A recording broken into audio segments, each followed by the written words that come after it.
As a soldier, you might tell your spouse what you do at work, but actions speak louder than words. And it seemed like the families were glued to their seats for all the action.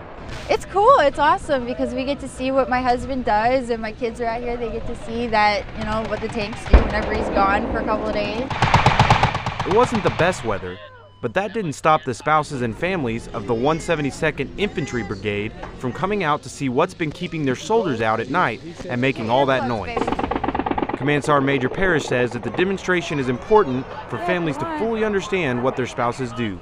What we wanted to do is let the family members understand and get to see what it actually is that their soldiers get to do.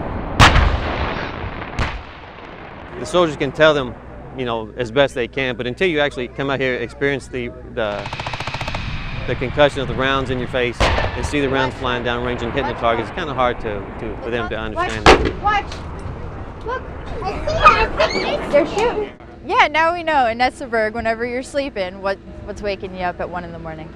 Reporting from Grafenwehr, Germany, News Specialist Charles Probst, AFN News.